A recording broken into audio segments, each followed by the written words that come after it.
ഇന്ത്യയുടെ national media മുഴുവനും defence ties, India Russia വരുന്നു, സുഖോയ് 57 സൈൻ ചെയ്യുന്നു, പുതിയ ആയുധ കരാർ ഒപ്പുവെക്കുന്നു.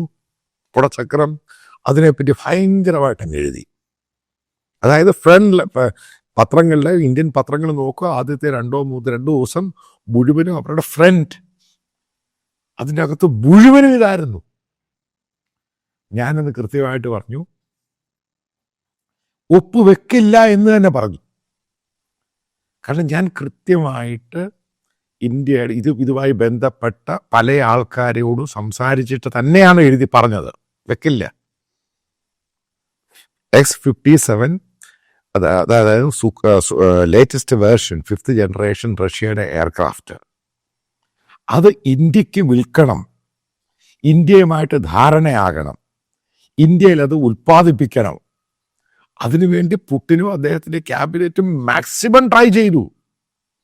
അതായത് പുടിൻ ഇവിടെ വരുന്നതിൻ്റെ 2-3 ദിവസം മുമ്പ്, 4 ദിവസം മുമ്പ് വലിയൊരു ഡിഫൻസിൻ്റെ ടീം, ഈ ഉണ്ടാക്കുന്ന മാനുഫാക്ചറിങ് കമ്പനിയുടെ സീനിയർ ആയിട്ടുള്ള ആൾക്കാർ, പുടിൻ അഡ്മിനിസ്ട്രേഷൻ്റെ ഡിഫൻസ് മിനിസ്ട്രിയിലുള്ള സീനിയർ ഉദ്യോഗസ്ഥർ ഇന്ത്യയിൽ വന്ന് ടോക്സ് നടത്തി.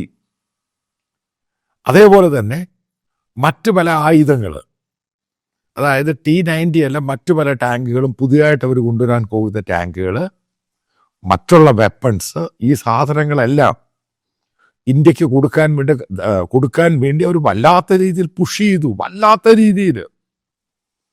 ഞാൻ കൃത്യമായിട്ട് പറഞ്ഞു നടക്കില്ല എന്ന് പറഞ്ഞു. അപ്പം അതിൻ്റെ താഴെ എന്നെ അറിയാം, എൻ്റെ വീഡിയോ കാണുന്ന 2 ആൾക്കാരെ എന്നെ ഫോണിൽ വിളിച്ച് സംസാരിച്ചു. ഞാൻ റഷ്യൻ സാധനത്തെ പാട്ടയെന്ന് വിളിച്ചു. ഞാൻ പറഞ്ഞു പാട്ടയാണെന്ന് തന്നെ പറഞ്ഞു. അത് ഇന്ത്യയുടെ ഒരു സീനിയർ ഒഫീഷ്യൽ തന്നെയാണ് ഈ റഷ്യൻ പാട്ടയായി പോയി എന്ന് പറഞ്ഞത്. അത് പല ആൾക്കാരും പറയുന്നുണ്ട് ഇപ്പോഴും. അതായത് ഡിഫൻസുമായിട്ട്, കാരണം എനിക്ക് അല്പം ബന്ധമുണ്ട്.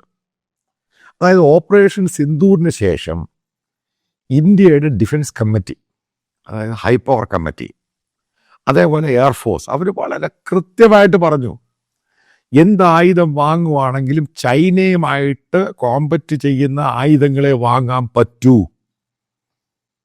അതായത് എയർ വാർഫെയറിനകത്ത് എഡ്ജ് വേണം, ഓപ്പറേഷൻ സിന്ദൂർ പോലെ ആകരുത്, തീർത്തും പറഞ്ഞവർ.